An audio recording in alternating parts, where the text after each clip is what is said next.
Fala pessoal, tá no ar mais um episódio do podcast Control Outlaw, melhor podcast de direito digital, segundo Herbert Richards.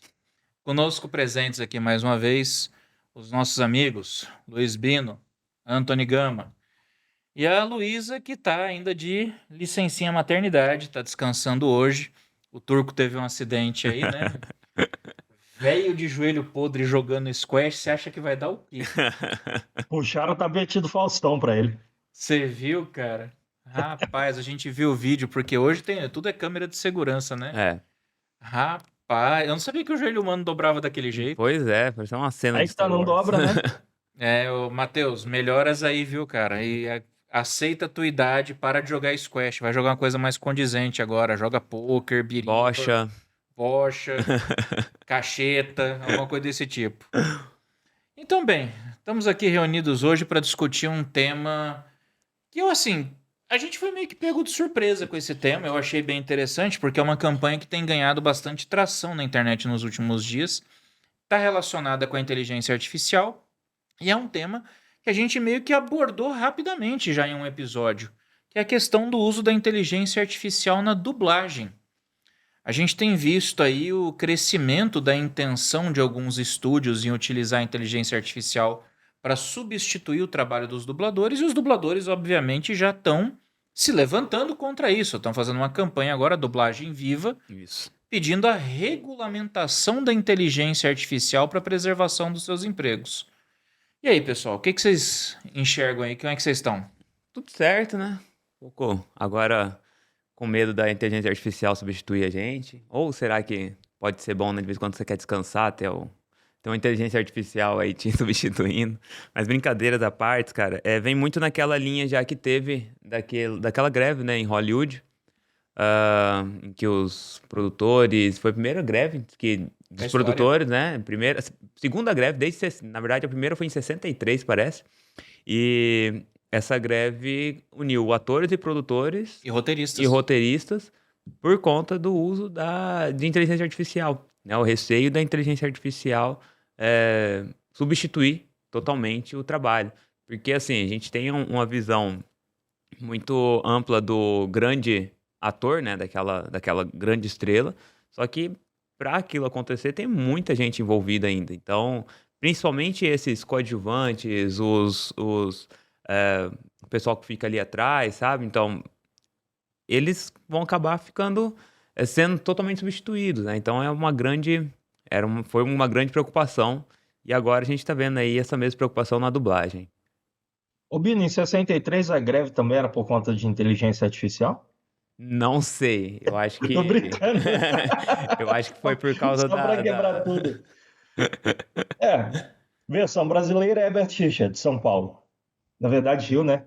Mas seguinte, inteligência artificial, quando veio com força, né, recentemente, com a inteligência artificial generativa, temos ali clássico sempre, ChatGPT. Primeiro ponto que foi levantado foi esse: a inteligência artificial poderá substituir o ser humano em suas funções. Redatores de jornal foi uma profissão que foi muito levantada. Agora o redator já era, não precisamos mais. A inteligência artificial substitui, como outras funções, até mesmo para a nossa área de advogado, também levantaram essa pauta, inteligência artificial e advogados. Fato é, e aqui trago até um fato interessante também, a gente brinca com essa versão brasileira Herbert Richards, porque esse estúdio, nos anos 2000, ali, 90, até talvez um pouco antes, foi um dos grandes estúdios de, inclusive, dublagem no Brasil. E acabou fechando, trocando. Então, isso aí mostra que nada é para sempre e as coisas são cíclicas. Voltando ao pensamento aqui, vamos para o seguinte ponto: a inteligência artificial substituindo um ser humano. É um grande debate. E aí entra aquela questão: a inteligência artificial não é artificial e nem inteligente. Nossa frase mais amável aqui desse podcast, que é o seguinte: pessoal, uma inteligência artificial nada mais é que a extensão de um ser humano. Então, se você fala que a inteligência artificial vai substituir algo, não é inteligência artificial, é algo que um ser humano fez para outro. Vamos debater aqui toda essa questão que envolve a dublagem, tudo que o pessoal levanta, mas esse é um ponto inicial que nós temos. Muito se fala em substituição de inteligência artificial e até o presente momento, de fato, nada foi concretizado. E é isso aí, pessoal. Já nos segue nas nossas redes sociais, @contro_out_law, tanto no Instagram quanto no YouTube. Nos dois vocês podem assistir o episódio na íntegra, tá? Com os cortes, glossário, frases e tudo mais. No YouTube, cortes exclusivos, tá? Estamos também nas principais plataformas de streaming, Spotify, Apple Podcasts, Amazon Music, etc. Não deixa de conferir o episódio sempre que você puder. Segue a gente também nas nossas redes sociais, @rafaelchaia.adv, @oluisbino, @antony.adv e @lufatim, todos no Instagram. Esse é um podcast produzido pelo pessoal da DIO Comunicação. Segue eles lá no Instagram, @talkbr, para que vocês possam conhecer um dos melhores, se não o melhor estúdio de podcasts do Mato Grosso do Sul. Esse é um podcast que tem o apoio da ANAD, Associação Nacional de Advogados de Direito Digital. E já vamos dar o pontapé com o ponto central da polêmica, que é a substituição de dubladores humanos por um algoritmo de deepfake de voz.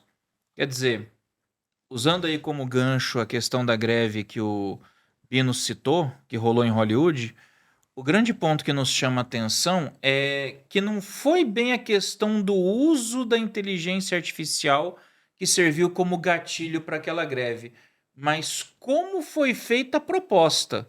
Porque os estúdios eles queriam pagar ali um dia de trabalho para o ator, eles queriam pagar uma diária para poder capturar a imagem e a voz, e a partir daí usar à vontade.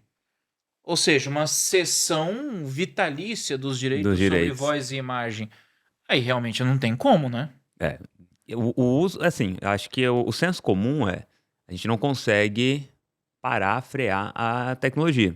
Então, dificilmente isso vai, não quero mais que usem a inteligência artificial. Cara, desculpa, não tem como não usar a inteligência artificial, vai ser utilizada. E essa é mais ou menos a mesma questão que está acontecendo hoje. Não é parar o uso, mas regulamentar esse uso. Pelo menos é isso que a gente tem visto. E não tem como você frear o avanço da tecnologia. Então, é necessário, sim, às vezes ter uma regulamentação ou algo do gênero, mas eu acredito também, nesse sentido, que o próprio mercado acaba também se regulando muitas vezes. A gente cresceu, e o mercado brasileiro, de fato, de dublagem, ele é um mercado muito aquecido, né? As pessoas, acho que, se eu não me engano, saiu um estudo da Netflix mostrando que 85% dos usuários brasileiros preferem o dublado, preferem assistir dublado, né? E querendo ou não, a dublagem, ela traz para você elementos que são do seu cotidiano também. Então, uma piada que na língua mãe, né, do filme, não faria sentido para nós, na dublagem eu consigo trazer sentido pro nacional. Então, eu acredito também que a própria dublagem, ela passa por tudo isso, né? Ela passa por estudar o personagem, ela é mais do que apenas dar a voz, né? Mais do que só dar a voz, você dá a emoção, você dá o conteúdo também. Então eu acredito que isso vai ainda ter um longo caminho, entendeu? De estudo, porque não vai ser simplesmente uma regulamentação, porque de fato hoje a inteligência artificial que está sendo utilizada para esse fim, ela ainda está muito, muito fraca, Bem né? rudimentar, tá bem Bem básica, rudimentar. né? Só que também, o que me preocupa é, se você pega as próprias inteligências artificiais generativas, como Midjourney, por exemplo, há 1 ano e meio, 2 anos atrás, as imagens eram horríveis. Hoje, o nível de perfeição é muito alto. Ninguém falaria que ela poderia substituir um banco de imagens, né? Pois é. E hoje substitui com tranquilidade. Então esse é o grande receio, e o pessoal já percebeu isso. Por isso que essa campanha, assim, a gente tem que ficar de olho mesmo. Apesar de muitas vezes, eu falo muitas vezes sobre a super regulamentação de tudo, mas tem coisa que a gente precisa ter um olhar especial também, né? Eu acho que a gente tem que buscar aquele modelo de autorregulação regulada. Eu acho que para qualquer coisa relacionada hoje com Web3 e tecnologias, a gente tem que permitir que haja uma certa liberdade, mas ao mesmo tempo alguns parâmetros, alguns nortes. Eu creio que o modelo de autorregulação regulada seja o ideal. Agora, é importante a gente notar que a dublagem, ela é antes de mais nada uma questão não só de regionalização, etc. Se a gente for pensar bem, a dublagem, para muitos, é uma questão de acessibilidade. Porque você tem hoje uma quantidade muito grande de pessoas no Brasil que tem dificuldade com leitura. Dependendo do filme, se tiver que parar para ler a legenda, não vai conseguir prestar atenção no filme, não vai conseguir prestar atenção nos detalhes. Então, às vezes, a pessoa ela assiste o filme dublado nem por opção. Ela assiste o filme dublado muitas vezes porque para ela é o que serve para ela conseguir ter acesso àquela obra, aquele documentário, aquele filme, aquela série. Então a dublagem é, antes de mais nada, também um trabalho de acessibilidade, para a pessoa poder ter acesso a esse material cultural. Por isso ela é importante nesse aspecto.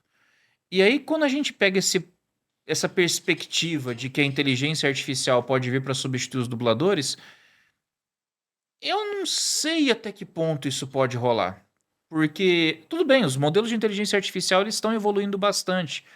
Mas é como você falou, muita coisa demanda adequações, regionalizações, A própria é, emoção. a própria emoção. É uma coisa assim, eu acho bem legal, por exemplo, uma das dublagens que foi icônica no Brasil, assim, na área dos animes, dos desenhos animados, foi a dublagem do Yu Yu Hakusho. Foi um desenho que fez muito sucesso na TV Manchete, fez sucesso quando passou no Cartoon Network, teve uma revitalização com uma série na Netflix agora. E um dos principais dubladores, que é o Marco Ribeiro, ele é um cara que falava assim, que a gente às vezes recebia o roteiro que tinha uma frase gigantesca, e aí quando a gente olhar a tradução era não. E aí como é que eu dublava isso? Como é que eu falava não e o personagem ficava lá 10 segundos mexendo a boca? E aí eles improvisavam. E aí eles começaram a colocar frases assim que era do cotidiano, tipo, para o bonde que Isabel caiu, se me Uhum. derrubar é pênalti, dane-se o mundo que eu não me chamo Raimundo. E foi umas coisas que acabaram se tornando a característica principal daquele anime. Ele é muito lembrado pela dublagem no Brasil, por causa dessas adequações, dessas adaptações, que eu sei que hoje, provavelmente, uma inteligência artificial não vai ter a capacidade de fazer. De pegar essa piada e trazer, né? De Exatamente, colocar as criar essa originais. Esse empatia. que é o ponto, o hoje. E outra dublagem também muito engraçada que eu assisti é da clássica, eu e o Chay comentamos bastante ela, que é do Percy Jackson chamar o Hades de Zé Ramalho. Isso é Brasil. Isso é É. Brasil. Não, e você vai olhar o personagem, ele é parecido com o Zé Ramalho mesmo. Lembra um pouco mesmo. Cara, mas ó, temos dois pontos aqui: substituição de uma função humana e substituição de uma tecnologia. Os mais antigos vão lembrar, é um exemplo que eu dou sempre, da máquina de datilografia. As pessoas tinham que fazer curso para mexer com datilografia. Para quem não tem ideia do que é, imagina um teclado mais rústico, que o papelzinho sai direto em cima. E dado momento, a própria tecnologia fez o quê? Acabou com a máquina de datilografia. O principal foram os nossos PCs, os computadores que nós temos hoje em dia. A máquina de datilografia hoje é um item de antiguidade. E Chay, até me corrija, me traga suas experiências. Você que é o nosso ancião aqui. As pessoas faziam curso, as pessoas.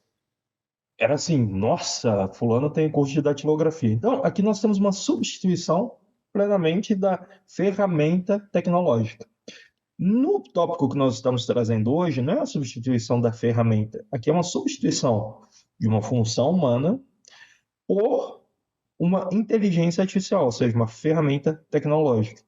Até o presente momento, nós ainda não conseguimos ver isso funcionar plenamente, mas trago um exemplo prático também, os robôs da medicina.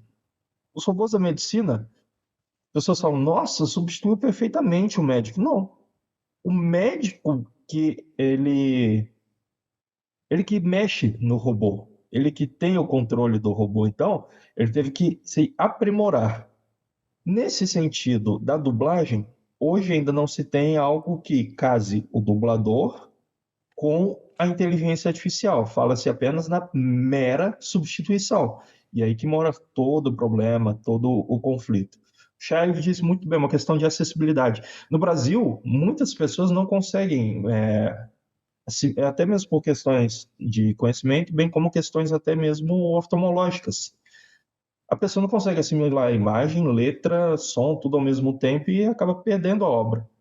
Isso acontece muito, por exemplo, trazer uma experiência, né, para você que está nos ouvindo, criança. No segundo criança você tinha dificuldade. Tanto que muitas crianças no início preferem dublado. Eu preferia dublado. Até ali chegar a minha pré-adolescência, começar a estudar inglês, tudo mais eu fui aprimorando. Hoje eu prefiro ver obras originais. Mas aqui eu estou falando, obviamente, uma opinião minha. E original que eu digo, não só em inglês. A obra é alemã, eu prefiro ver em alemão, mesmo não conhecendo nada de alemão, espanhol e assim vai. Eu prefiro assistir as obras sempre na linguagem mãe. E essa questão da dublagem também, ela é um ponto que deve ser bem feito, porque aqui eu trago um outro programa que eu gosto bastante ainda, né, mas eu não assisto mais, Family Guy. Family Guy, se você assistir em inglês, é repleto de piadas lá do cotidiano dos Estados Unidos. Trocadilhos e piadas de duplo sentido que só fazem sentido em inglês. Aham. Exato. Quando você traz isso para o Brasil, se você não trazer direito, cara, você perde toda a frase. É isso que a gente fica pensando, né, cara? É como eu falei, para mim o problema não está no uso da tecnologia, mas está sendo na forma como a tecnologia está sendo proposta. Por exemplo, pô, imagina você, dublador. Voz, a gente não pode ignorar, é um direito de personalidade. É. É um elemento de identificação dentro do campo jurídico, é um dado sensível, é um direito de personalidade, é o que caracteriza a pessoa. A gente costuma até brincar, eu já falei isso em sala de aula, que a imagem está para o modelo como a voz está para o dublador. O dublador não é conhecido pela sua cara. Uhum. Ele não é conhecido pelo seu rosto, ele é conhecido pela sua voz. Isso. Você vê o Márcio Seixas. Você mostra uma foto do Márcio Seixas, ninguém vai saber quem que é o cara. Mas o cara abre a boca pra começar a falar, você fala, pô, é o Batman. É o dublador clássico do Batman. Então, assim, a voz, dentro dos direitos da personalidade, ela é importante pro dublador, tanto quanto pra nós é o nosso rosto, o nosso direito de imagem. E aí, pra você trabalhar isso de uma forma do tipo, eu agora estúdio de dublagem, eu contratei aquele dublador, eu vou pegar todos os trabalhos que aquele dublador já fez, os arquivos de áudio dele, eu vou alimentar numa inteligência artificial que agora vai conseguir gerar todas as frases que eu quero. Poxa, por um lado isso é péssimo, porque você está usando da voz do sujeito sem que ele seja devidamente remunerado por isso, a não ser, claro, que você consiga, por meio da regulação, traçar uma forma de monetizar por serviço. Disponibilizei minha voz, então cada vez que você utilizar, você vai ter que me pagar tanto. Mas isso a gente pode conversar daqui a pouquinho. Ou simplesmente, aí tem o outro lado da moeda. Você conversar muitas vezes com os herdeiros de um dublador que já faleceu. Que esse é um argumento que eu já vi do outro lado também, de quem é a favor. E aquelas vozes icônicas que já se foram? Uhum. Às vezes aquele dublador, ele era o cara que sustentava a família, e ele faleceu. Aí a família perde aquele ganho, porque o cara não vai mais trabalhar. E se a família quiser, de repente, licenciar a voz para poder receber? Tô falando de nomes icônicos, pô. Isaac Bardavid, que fazia a voz do Isso. Wolverine. José Barbeito, que fazia a voz do Coabra no Yu Yu Hakusho e que era, inclusive, diretor. Valdir Santana, primeira voz do Homer Simpson. E uma curiosidade, o dublador atual do Homer Simpson já deu uma entrevista dizendo que ele faz a voz dele tentando imitar o Valdir Santana. Você pega o Júlio César, que foi o Indiana Jones original e que fez a voz do Monk no Diablo 3. As vozes do Scooby-Doo e de Salsicha. Pô, claro. A voz do Scooby, que era o Drummond, o clássico Drummond. Então, assim, você fica pensando, pô, tem dubladores hoje que fazem? Tem, mas são pessoas que tentam fazer uma voz mais parecida possível com a do dublador original. O Scooby quem fazia era o Drummond. E aí agora quem faz, se não me falha a memória, é o Guilherme Briggs, que ele imita o que o Drummond aham. fazia. Então, de repente, será que não era o caso da família dele chegar e falar assim, não, eu vou licenciar aqui agora para que vocês possam usar e você criar uma regulação Uma para regulação isso? pra isso. Eu acho que, se eu não me É engano, uma essa foi, provocação. é algo interessante, porque, se eu não me engano, esse foi a saída em Hollywood, né? Montar isso, olha, não vai substituir, mas vai haver uma regulamentação para que o uso seja remunerado justamente. Caso Paul Walker. Exato, exatamente. Então, assim, o uso vai ser remunerado. Pois pega hoje a situação que tá o Bruce Willis, né? E, querendo ou não, é um cara que ele é um clássico dos filmes de ação. Se você coloca um cara desse em uma cena de um filme, em uma cena só pra ele aparecer, isso dá uma sensação de nostalgia para o público que, cara, faz a bilheteria estourar. Olha o caso que foi o filme do Homem-Aranha. Homem-Aranha de Volta pra Casa, que reuniu os três Homens-Aranhas, né? Tipo, reuniu todos os Peter Parkers ali e, cara, aquilo ali foi um estouro Foi o que salvou o filme. Foi o que salvou o filme, foi um estouro de Filme bilheteria horrível. e todo mundo... Não, o filme é horrível. Pô, vocês não gostaram do filme? Agora a gente vai entrar numa treta. Eu gostei desse Cara, filme. Horrível. Se Não, você analisar o roteiro é muito fraquinho, velho. burro. Aquele filme ali Cara, ele é nostalgia É. pura e simples. É que, assim, velho. agora entrando no outro assunto, vamos entrar na cultura pop. O meu Homem-Aranha preferido é o Andrew Garfield. Eu também. O meu é o Andrew Garfield. Então, assim, cara, reunir os três ali, esse tipo de sensação pro público é legal. Vai ver agora o que vai acontecer com Deadpool 3. Vai trazer o Wolverine de novo. Então, assim, Aí eu fico pensando, ó, vai ter o Deadpool 3, vai ter o Wolverine. Aí Quem vai fazer a voz? A galera vai assistir dublado. Cadê o Isaac Bardavich pra fazer Exato, aquela cara. voz clássica Exato. do Wolverine? Exatamente. Então são situações assim que você pensa, pô, cara, e agora? Né? Então, de fato, eu acho que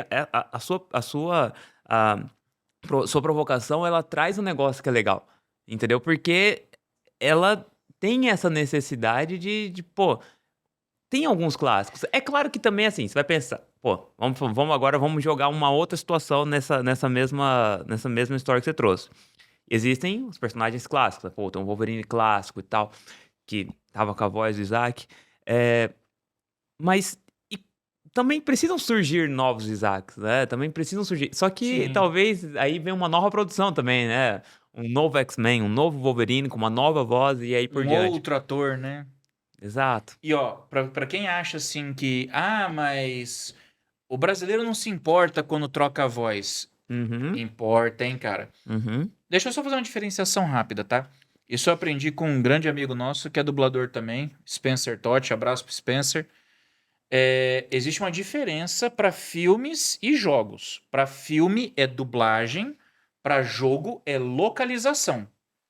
É outro nome que se dá. Para games é localização, não existe dublagem para jogo. E saiu um jogo do Naruto agora há pouco tempo. E o Spencer é um dos dubladores do Naruto. Ele dubla o Minato, que é o pai do Naruto. O Spencer, o dublador do Kakashi, que eu vou ficar devendo agora, eu vou lembrar o nome dele aqui daqui a pouquinho para fazer justiça para ele. Mas o Spencer que dublou o Minato, o dublador do Kakashi e mais um cara, eles foram trocados. Colocaram outras pessoas no lugar. Quem foi o primeiro a reclamar? Os fãs. Os fãs foram os primeiros a encher as redes sociais deles dizendo o seguinte, por que vocês não dublaram esse jogo? Por que não é a voz de vocês no jogo?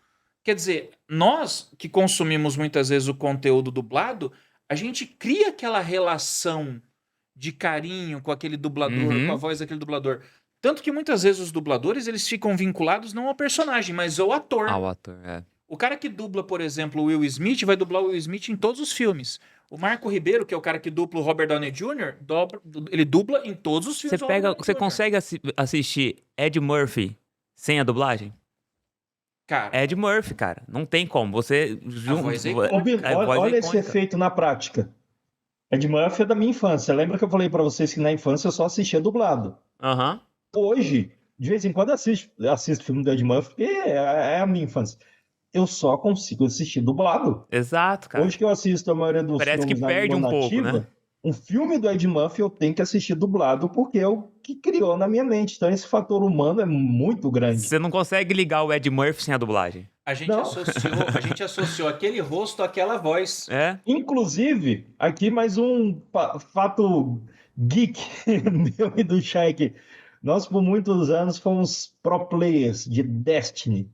Eu pro player, né? O Shai era um carregado que já me passou muita raiva. Mas enfim, o Shai tem uma mente para guardar, coisa fenomenal que é o seguinte: cada voz dos personagens, ele sabia quem era, inclusive em outras experiências nossas futuras, ele vinculava ao personagem do Destiny. Ele, fulano é a voz do Zavala. Esse cara aqui é a voz do Shur. Ou Isso é seja, criou verdade. todo A gente jogando Diablo uma 4, cultura. a gente foi reconhecendo as vozes. Sério, do Destiny? Isso. Só pra fazer justiça aqui, ó, o dublador do Kakashi é o Elcio Sodré, que também é o dublador do lendário Shiryu de Cavaleiros do Zodíaco. Porra, cara, Shiryu é um Aliás, ó, personagem essa preferido. é uma voz que ainda tá no mercado, ainda trabalha e que eu vou sentir uma falta desgraçada o dia que falecer, cara. Gilberto Baroli, cara, que é a voz do Saga de Gêmeos. Aquela risada clássica dele, bicho, não É. tem dublador que faça igual. Cara, eu acho que não tem nem inteligência artificial que faça igual, né, cara? Não tem, velho. cara. Cara, mas olha como o ponto converge na seguinte situação. É um ser humano específico, assim, eu falo um porque são poucos, mas você vê que tem ser humanos específicos que marcam. A substituição, até mesmo entre ser humanos, causa polêmica. Então, Aham. o que marca é o talento. Por isso que é uma arte. É uma arte, É. não é qualquer um que faz, não vai ser qualquer inteligência artificial que faça, né? Ah, a arte, ela tem os seus escolhidos, aquelas pessoas que têm o dom de fazer um negócio que marca. Então, esse ponto aí também, putz. Um ponto que eu tava pensando, que eu me peguei. Cara, eu me peguei aqui refletindo faz um tempo já. E a gente até chegou a comentar isso também já no episódio anterior do podcast. Eu acho que é muito fácil você usar a inteligência artificial de repente pra fazer a dublagem de coisas mais objetivas, sabe? Documentário, um programa assim, uma pegada meio Discovery Channel, sabe? Aquela Aham. coisa que é tradução literal. Isso aí uma inteligência artificial consegue fazer um trabalho interessante. Agora, filme, série e localização de jogo, cara, Eu ia falar eu exatamente acho esse que não ponto, vai cara. rolar, velho. Também acho. Porque a inteligência artificial, querendo ou não, ela vai traduzir. Não é simplesmente, né, ela dubla, mas é uma tradução literal. É o que você falou, é a tradução literal. A dublagem em si, ela é uma arte mesmo, né? Até por isso que dublagem não é um material barato. Né? Querendo ou não, ele é um material que ele é caro. E é por isso, talvez, que as produtoras, a Netflix e tal, o cinema, vem estudando essa substituição. Só que vai ser muito difícil substituir porque ele tem essa carga emocional muito, muito presente. E sabe onde é que você tem uma carga emocional ainda que é mais importante? Não é só filme e série, não. Audiolivro, cara. A gente tá tendo um mercado de audiolivro que tá crescendo com força no Brasil. O pessoal, por exemplo, da PTBR Studios, abraço aí pro Thiago Zambrano e Spencer, que são os donos. Cara, eles têm feito a localização de vários audiolivros. E uma vez até conversando com o Spencer, ele falou assim, cara, não é só chegar e ler. Uhum. Porque você tem os diálogos, você tem os personagens, você tem que fazer uma leitura num ritmo que quem esteja ouvindo consiga entender a história. Você precisa fazer uma entonação para que você possa envolver quem está ouvindo aquele livro com a história.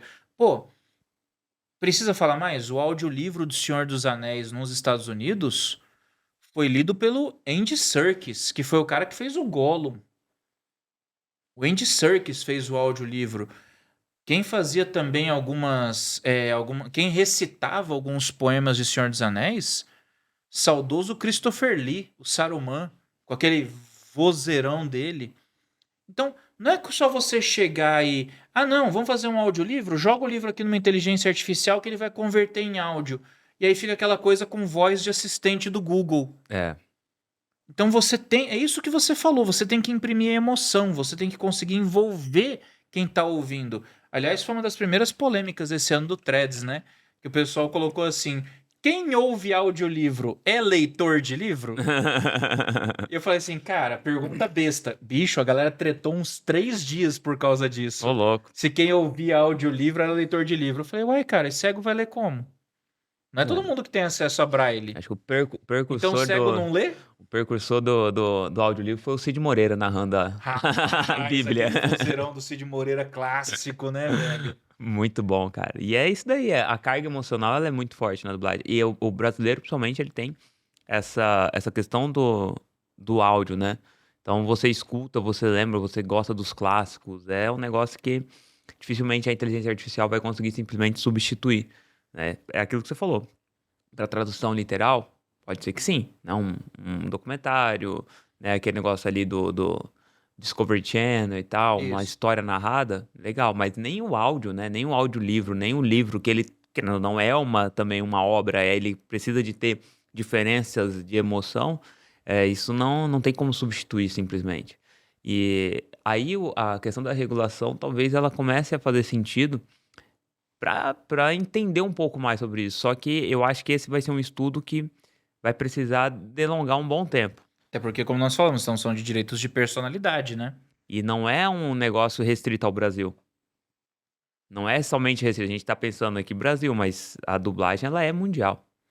Eu acho que tem que sentar o pessoal para pensar um modelo de remuneração que seja interessante e restringir o uso para que não haja uma exploração predatória do talento dessas pessoas.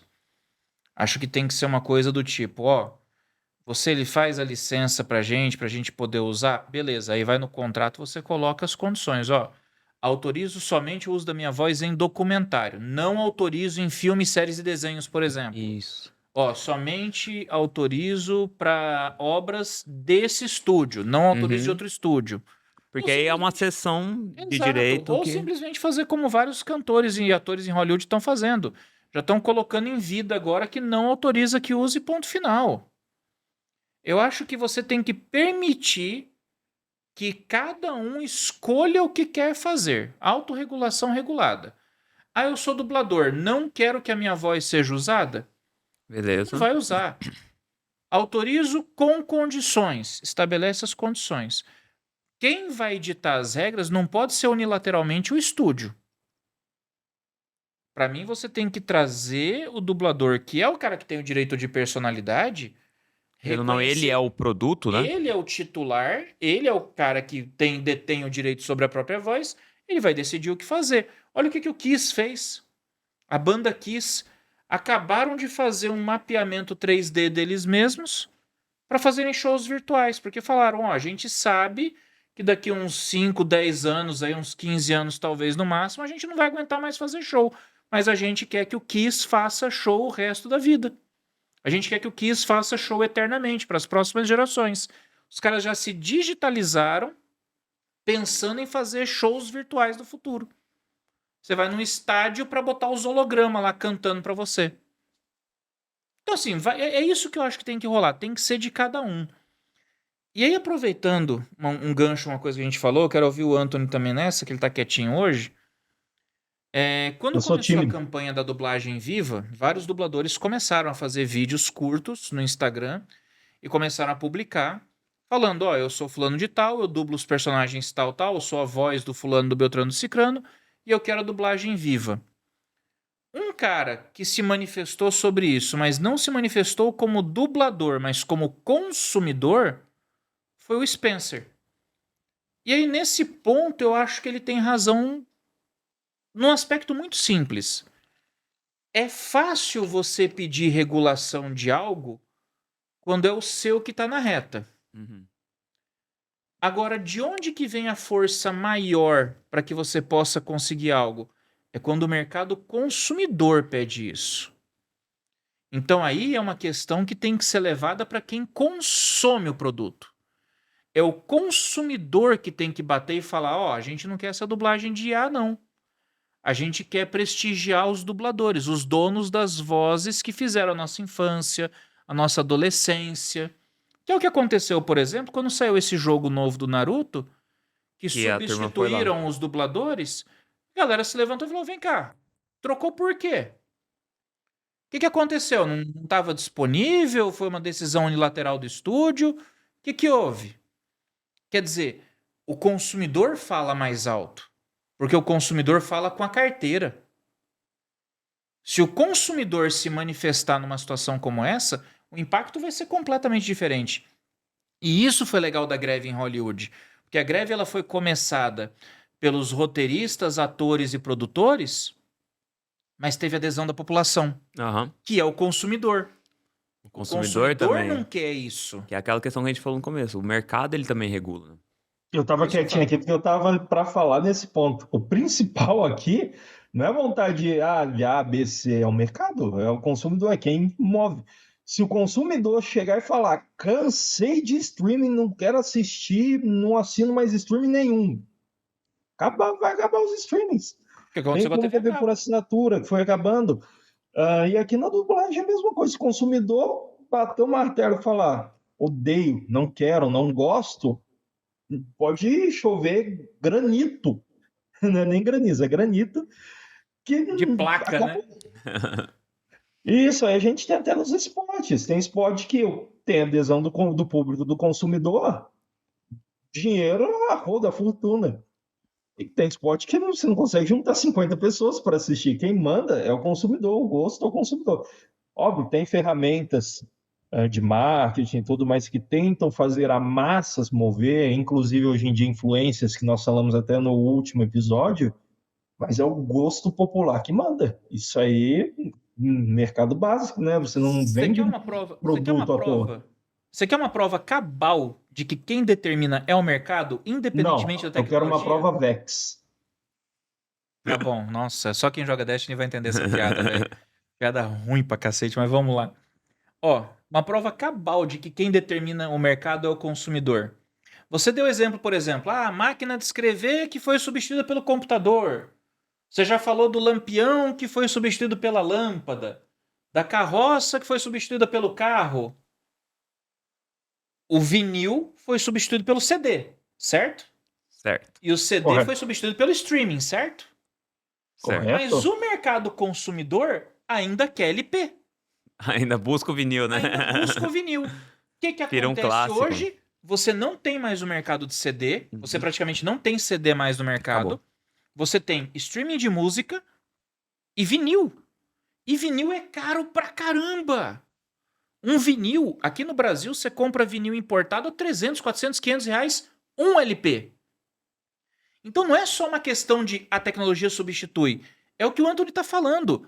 É o mercado que vai dizer o que ele Uhum. quer, mesmo que o que ele queira não esteja ao lado da tecnologia. A gente hoje tem áudio lossless de alta qualidade em serviços streaming premium como o Tidal, pois o cara ainda quer um LP. O cara quer um long play, um bolachão de vinil para ouvir na vitrola em casa. E você tem empresas especializadas em lançar os toca-discos de altíssima qualidade. LPs de altíssima qualidade. Qualquer álbum novo de rock que saia hoje, saiu o novo álbum do Pearl Jam, tem LP. Vai sair um LP.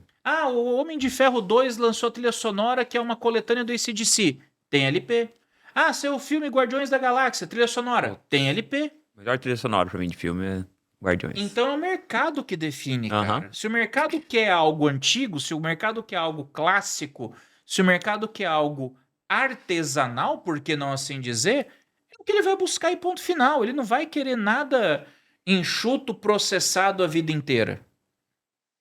O próprio mercado ele vai buscando, né? E isso daí é a realidade, entendeu? Então, assim, a gente fala bastante da regulação e ter leis e tal, e eu acho que a grande saída, ela acaba sendo muito isso que você falou, do próprio...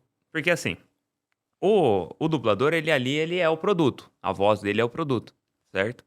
E o mercado gosta daquela voz, né? Você pega o próprio... o jogo Last of Us. Last of Us, você pega a voz e as interações entre a Ellie e o Joel, cara, a voz do Joel é uma voz, assim, marcante, entendeu? E Principalmente aquela na voz parte que ele morre.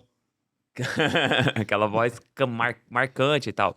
E eu tava vendo até um vídeo do dublador dele, né, do Joel, e da dubladora da Ellie, aqui.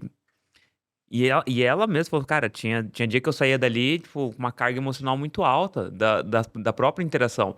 E você transformou isso em série. Por mais que você já tenha assistido vários filmes com Pedro Pascal, com a voz, né, ou a dublagem dele, pra aquela série, você tinha que ter a dublagem do Joel, a dublagem clássica. Então acaba sendo muito isso, né?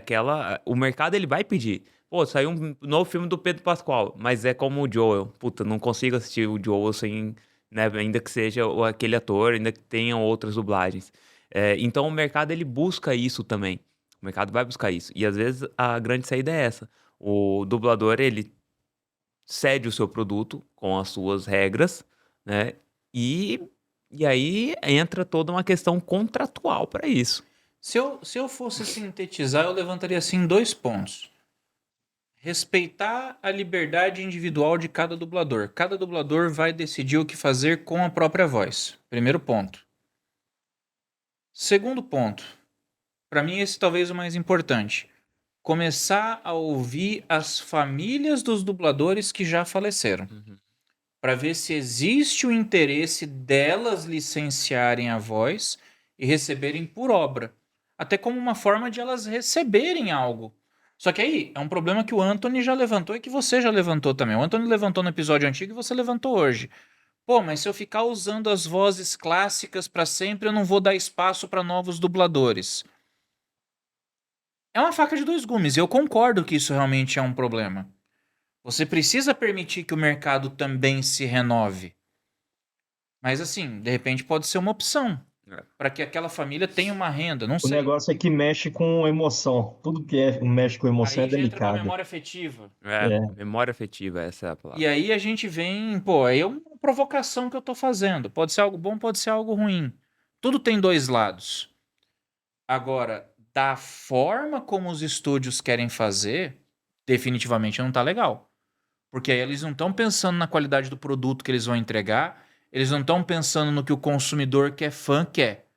Eles estão pensando em vamos cortar gastos. Exato. Vamos cortar. Porque é aquilo que eu falei. A dublagem ela não é barata, né? Envolve muita coisa. Ela envolve uma atuação, ela envolve um estudo. Não é o cara chegar com o roteiro e ler. Que é aquilo que você falou, pô, eu li lá uma frase e a tradução era não. Senão Entendeu? fica igual aquela dublagem do Luciano Huck em Enrolados, que é considerada a pior dublagem da história. Pois é, cara. Fica um negócio muito. Fica muito ruim, né? Então, assim, ela vai além, né? E o estúdio, ele quer. Nós querem cada vez mais gastar menos, né? E produzir mais. Você vê o que aconteceu aí na última fase aí da Marvel. Foi assim, vamos fazer um monte de filme, um monte de série, vamos encher Saturou, saturou cara, tudo e o negócio saturou. não ficou legal. Eu não assisto nada hoje em dia. Nem Eu eu. não gosto mais. Agora deixa eu Conseguiram fazer perder uma. uma pessoa. Agora deixa eu fazer uma provocação pra vocês também aqui. Minha vez. A gente tá Provoca. falando aqui da dublagem, né, desse mercado de dublagem, e só que a inteligência artificial para deepfake, para deep voice, né, ela também vem atingindo alguns níveis que podem ser preocupantes além do mercado de dublagem. A gente teve aí a voz do Galvão sendo utilizada para propagandas que ele não fez. Essa semana foi a do Neymar com o jogo do Tigrinho. Neymar com o jogo Tigrinho, Nicolas Ferreira, o deputado, também com o jogo de aposta. William Bonner, William Bonner. Então, assim, influenciador, Dr. Fran, também teve, para verdade. direcionar o pessoal para um site falso do Valores a Receber. Então, assim, o uso do Deep Voice para esses fins, a gente também tem que pensar nisso, né? Como que a gente vai fazer agora para regulamentar isso? Quando? Como que eu vou saber identificar? Entendeu? Aí, olha só, a gente tá falando de uma regulação de mercado de dublagem e a gente agora também vai ter que começar a pensar numa normativa para o uso da tecnologia para outros fins. Aí vem toda a discussão do marco legal da inteligência artificial, que está caminhando a passos largos, por exemplo, na União Europeia, nos Estados Unidos, e que aqui no Brasil a gente ainda está engatinhando. Porque não é só o problema do deepfake de voz, também é o problema do próprio deepfake tradicional, de imagem. Poxa, o potencial disso para aplicação de fraudes é imenso. Usaram deepfake de voz, por exemplo, para simular a voz de um influenciador, que era daquele Almanac SOS, se eu não me engano, no Instagram. Mandaram uma mensagem usando a voz dele pro pai dele pedindo R$ 600. E o pai dele mandou o Pix. Uhum. Então, assim, é complicado. Você ainda percebe um trejeitozinho ou outro, porque a maioria dos modelos de Deep Voice ainda são bem. Os gratuitos, pelo menos, É. esses que você encontra em São bem qualquer lugar. rústicos. Eles são bem ruins. A entonação é ruim, a pontuação é ruim, a flexão é ruim. Agora, quando você pega algumas plataformas premium, que aí você paga uma anuidade de R$ 1.200, R$ 1.400 e elas estão disponíveis ao público, aí assusta, porque aí o Deep Voice, meu amigo, ele faz entonação de voz, pontuação, e ele só precisa de um áudiozinho de 2 minutos seu. Então, como a gente vai encarar isso civilmente, criminalmente, aí é uma situação completamente diferente também. A gente precisa realmente pensar nisso. Fala, Anthony.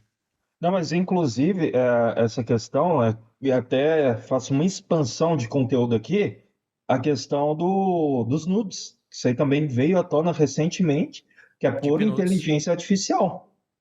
E tem inteligência que você vai pagando, inclusive que foi um caso que deu problema, quando crianças de escolas começaram a fazer isso com os colegas. Foi o caso da Isis Valverde. Também, também. Então, a inteligência artificial, nesse ponto, vai em conflito direto com o Código Penal brasileiro. A gente vai trocar o pneu com o carro andando, filho. A verdade é essa.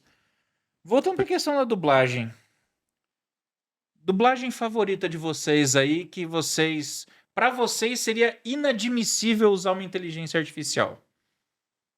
Cara, tem muitas. Pô, eu falei do Ed Murphy, Jim Carrey, a voz do... Assim, eu gosto muito da voz do Homer, tanto a atual quanto a anterior também. Até porque... O Jim Carrey quem faz hoje acho que é o Guilherme Briggs, se eu não me engano. Acho que é ele, né? Acho que é Cara, é ele. isso que eu ia falar. O dublador que tem as vozes que eu acho mais interessante é o Guilherme Briggs. Um personagem que, por exemplo, só para mostrar até onde ele vai. Cara, o Capetinha das Meninas Superpoderosas. É aquele cara que faz, pô. E é uma voz que você fala, pô, quem que faz isso? Então, São vozes eu que acho- te marcam, cara. Não tem como. Puta, a voz do Isaac, puta, quando. Tem uma entrevista do Hugh Jackman no The Noite, que o Danilo chama o Isaac. Cara, aquilo ali é emocionante demais. O cara falando, pô, eu tô há não sei quantos anos sustentando a minha família graças a você. Ele falou que as filhas dele estudaram e ele sustentou a família dele, as filhas dela estudaram, fizeram faculdade, graças ao Hugh Jackman. Pois é, Porque ele dublava tudo do Hugh Jackman. e você pega isso, né? Uma situação assim. E eu tava vendo estudando um pouco sobre o tema. Parece que a primeira dublagem nacional foi Branca de Neve e Sete Anões, né? A Disney veio, buscou os principais radialistas, atores e tal, para poder trazer a voz. E dali já começou esse mercado de estudo. Falou, pô, não adianta eu só ler um roteiro e traduzir. E curiosamente, sabe quem foi um dos primeiros dubladores no Brasil? Quem? Lima Duarte. Sério, cara? Que Lima massa. Duarte, você lembra daquele desenho da Hanna-Barbera, do Manda-Chuva? Lembro. Ele era o dublador do Manda-Chuva. Que massa. Caramba. Lima Duarte, ele dublava o Manda-Chuva, velho. Uma coisa muito legal. Então, assim, cara, a história da dublagem no Brasil, ela é É riquíssima. riquíssima, cara. É bonito de ver. Tanto que ela é considerada uma das melhores do mundo, não é à Uhum. toa. Pô, pra mim, tem dublagens que são icônicas, assim, dos filmes de ação de quando eu era mais novo. Cara, eu não consigo imaginar o filme do Rambo sem aquela voz do Sylvester Stallone, que é a voz do Rocky, que é a voz do Rambo, que é a voz agora no Tulsa King. É o mesmo dublador sempre. Aí você tem a voz do Arnold Schwarzenegger. Pô, cara, você não consegue imaginar o Arnold Schwarzenegger com outra voz que não seja aquela. Hasta la vista, baby. Exato, o próprio Ed Murphy, velho. Ed Murphy é um Pô, que o Ed não... Murphy, o mesmo dublador que dublou ele em O Tiro da Pesada, que é um filme lá da década de 80, é o cara que dublou ele no Shrek, velho. Aham. Eu assisto direto esse Tiro da Pesada. Cara, o Tiro da Pesada é um clássico, bicho. E vai sair o 4 agora pela Netflix. Eu tô com medo, velho. Eu tenho medo, cara, É. quando os caras anunciam uns remakes, assim, tipo um Príncipe em Nova York 2, que saiu pela Amazon Prime. Mas assim, Não cara, deu muito certo. pra mim uma voz que seria inadmissível você ver por inteligência artificial, na minha opinião, é a voz do Ed Murphy também, cara. Essa pra mim é eu vejo o ator, eu ouço a voz, cara. Você não consegue fugir. É aquela. Exato, cara, não tem como. E você, Anthony? Ed Murphy também? Cara, não, o Ed Murphy é um clássico, É de unânime, né? certeza. É, mas aí também eu entro nessa questão do que eu estava até falando do Guilherme Briggs, porque muito dos personagens dele são marcantes. E, inclusive, também a voz do Batman de animação, que é o Mark Seixas, que o Cara, Shire Márcio até Seixas. citou. Cara, esse Batman também é uma voz clássica. É muito difícil imaginar outro Batman. Tem as Então, animações novas da DC agora que usam um outro dublador, que eu não sei quem, eu não vou lembrar o nome agora. Cara, não me desce, velho. Eu vejo o Batman em desenho animado, cara, eu só consigo pensar na voz do Márcio Seixas, bicho. o igual nos game do Estados Unidos. Batman. Que nos Eu Estados joguei o Unidos game era do Batman e é outro. Que nos Estados Unidos era o Kevin Conroy, que fez a série animada e que acabou indo dublar os games do Batman também, da série Arkham. E o cara fez tanto sucesso como dublador, o Kevin Conroy, que quando o pessoal fez um mega evento nas séries da Warner, do multiverso, que Uhum. pegaram a série do Arqueiro Verde, do Sim. Flash, da Supergirl, tinha um mundo paralelo lá, uma dimensão paralela, que ele era o Batman. O dublador, ele interpretou Teve que interpretar o Bruce Batman. Wayne numa série de TV, cara. De tão marcante que foi a voz. E o Coringa, por sinal, era o Mark Hamill. Nosso eterno Luke Skywalker Sim. tem uma bruta de uma carreira como dublador sabia. também. Isso, Ele que fez massa, o cara. Esqueleto na última série do He-Man. Ele fez o Coringa por muitos anos. Ele fez o Coringa na série animada clássica também. Então, assim, pô, dublagem não é essa coisa que o pessoal tá pensando que é. É muito mais. Vai além, não é. É aquilo que a gente falou, mais uma vez. Não é simples tradução literal. Né? Que a inteligência artificial, querendo ou não, ela faz isso, né? Ela vai traduzir até a voz, Até o lábio. o lábio, né? O lábio mexe junto com a voz ali. Isso a inteligência artificial faz, mas a carga emocional não é substituível, cara. Eu acho que se chegar a substituir, vai demorar um bom tempo pra você conseguir trazer essa carga emocional junto, né? As piadas, os trejeitos nacionais dentro ali é um estudo muito grande. É, pra gente aqui como podcast tá bem claro. E pra gente aqui como consumidores também tá bem Com claro certeza. que a gente quer a dublagem viva. É. A gente acabou demonstrando o que nós gostamos, o que nos marca. Mas, Chay, tem um ponto também. Nós queremos a dublagem viva porque ainda não vimos uma dublagem de inteligência artificial plenamente funcionando e ainda não passamos pelo processo de tentar se adequar. Aqui eu trago uma experiência. O Spencer vai puxar teu pé de noite, hein, fi? Não, é porque faz parte da experiência. Eu gosto de testar para depois falar, não, é ruim mesmo.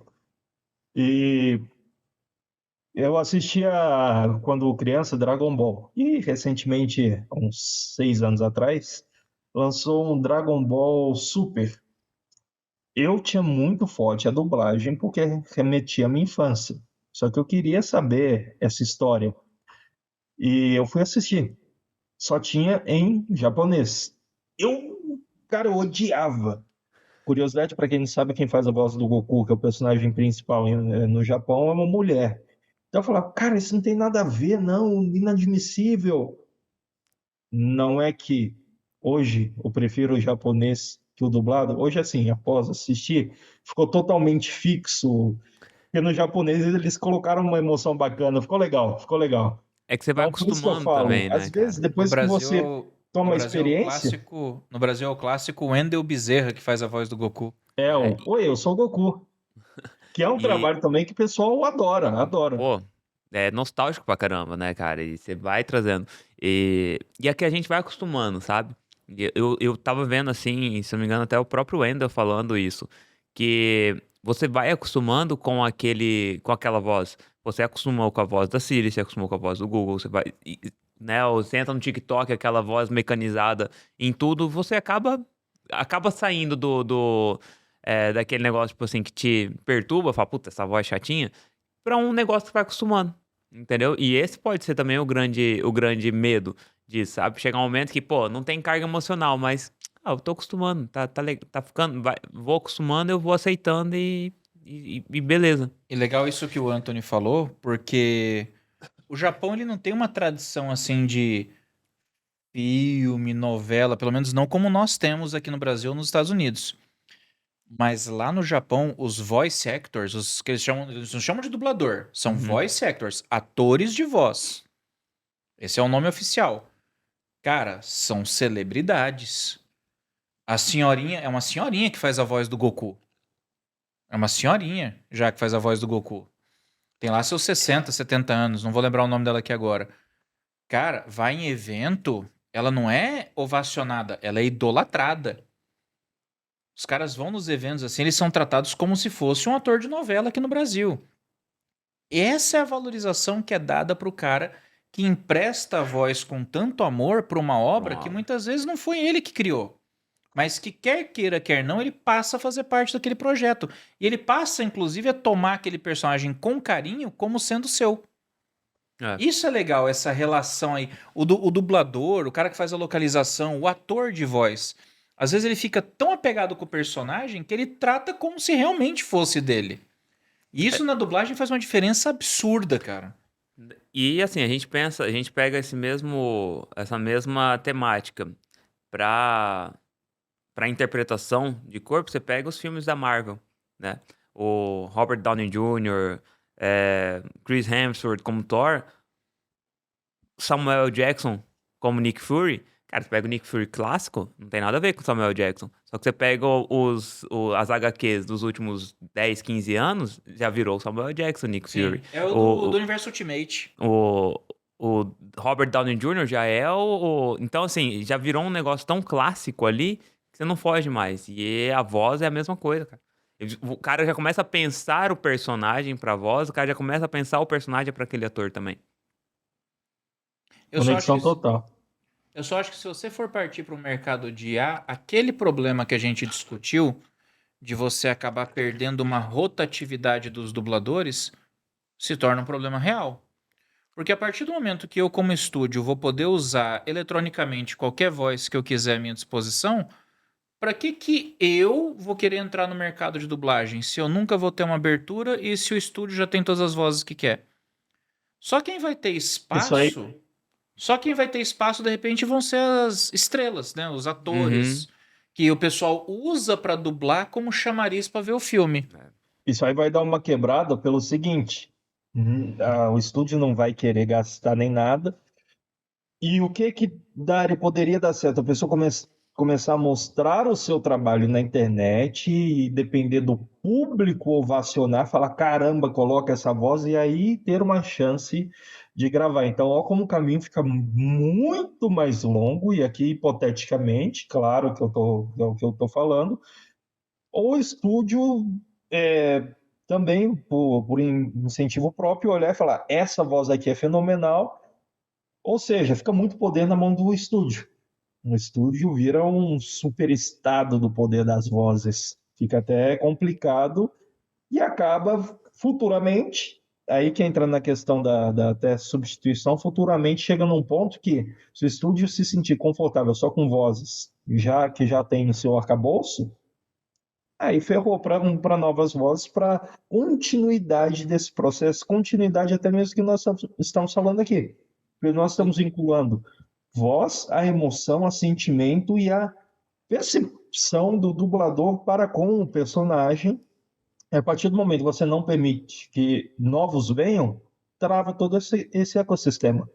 É um ecossistema. Falou bem. Exatamente, concordo 100%.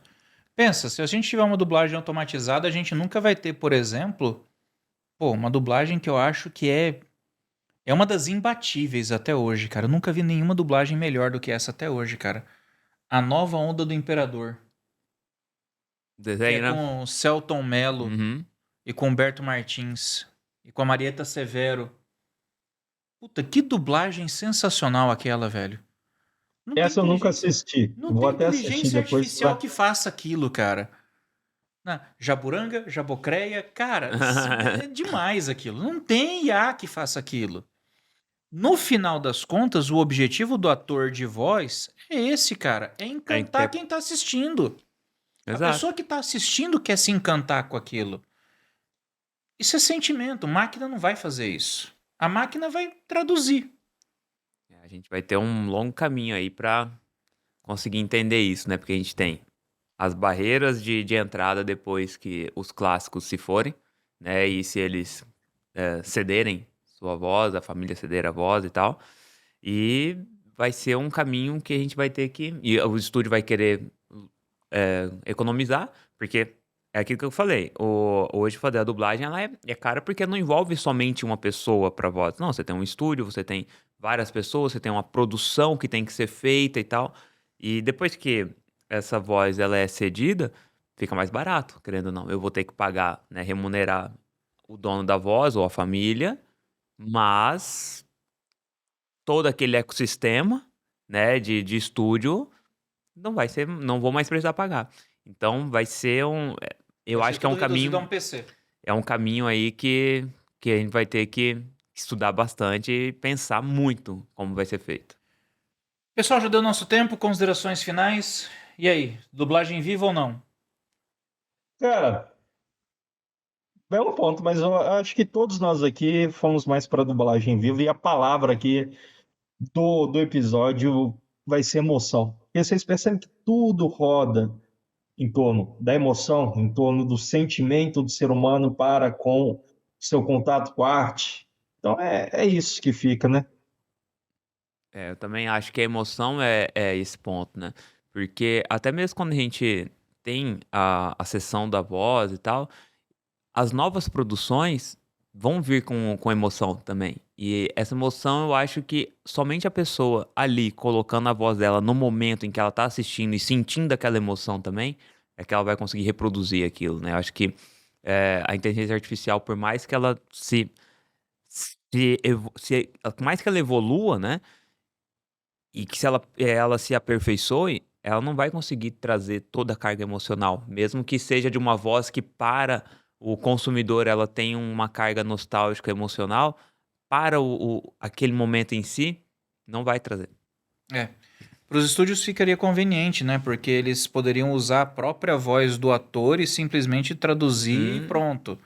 Aí você vai assistir um filme com o Vin Diesel, vai ser a voz do Vin Diesel em todas as línguas. Você vai assistir um filme com Harrison Ford, vai ser a voz do Harrison Ford em todas as línguas. Quer dizer, eu nem vou precisar dos áudios dos dubladores mais. Eles É, são uma espécie de extinção nesse aspecto. Só que, com todo respeito, existe essa questão da memória afetiva que a gente não pode ignorar. Para mim, a dublagem tem que permanecer viva o máximo possível. Porque quando a gente fala de sociedade digital e a gente lembra daquele fenômeno da hiperindividualização do Lipovetsky, cara, as relações hoje tecnológicas elas já são suficientemente frias para se estenderem à arte como a gente conhece. E a dublagem, ela aquece um pouco uhum. aquilo que culturalmente às vezes não é tão compatível com a gente, mas traz um vislumbre da nossa cultura para dentro daquela obra, seja por uma gíria, seja por uma palavra, um regionalismo. E isso eu acho que é o grande mérito. Esse eu acho que é o grande mérito. Você conseguir despertar essa emoção que prende o consumidor enxergar aquilo e falar, cara, falou comigo. Não foi aquela coisa que simplesmente entrou pro ouvido e saiu pelo outro, assisti o filme, achei legal, daqui um dia eu esqueço. E hoje tá tudo muito descartável, são aqueles amores líquidos do Bauman, né? Tudo é muito volúvel, assim, tudo é muito. Vai rápido, Vai rápido. passa rápido, sabe? Não é como a gente tá comentando aqui agora, pô, assisti um Tiro na Pesada em 1988, assisti em 1990, assisti em 96, e eu lembro daquele filme com a voz do Ed Murphy até hoje. É essa memória afetiva que eu acho que pega e que a galera não tá considerando. Se o mercado bater o pé, a dublagem fica viva. Também acho. E é isso aí, gente. Já segue a gente nas nossas redes sociais. Deixa lá a sua opinião. Você quer a dublagem viva ou tá louco pra ver a inteligência artificial entrar nesse mercado? @control_alt_law lá no Instagram e no YouTube. No E no YouTube e no YouTube? Spotify, você assiste o episódio inteiro, na íntegra. E no YouTube tem que inscrever YouTube, pra poder inscreve, sair Curte, ativa o sininho. Sair o episódio, vai ficar sabendo na hora. Não só episódio, os cortes também, Também. porque no YouTube tem corte exclusivo que no Spotify não tem, viu, gente? Então não adianta seguir a gente só no Spotify achando que tá pegando tudo, não. No YouTube tem mais coisa. No YouTube tem corte dublado. Você pode escolher a voz que você quer em cada um. Com sotaque russo. Então já segue a gente lá. E vai também no Instagram, segue a gente também, pessoal. @rafaelchaia.dv, @lufatim, @antony.dv e @o_luizbino. Pessoal, 42º episódio, episódio 42. A resposta definitiva da vida, universo e tudo mais. Agradecemos a audiência de vocês aí. Um forte abraço a todos. Fiquem com Deus e até a próxima.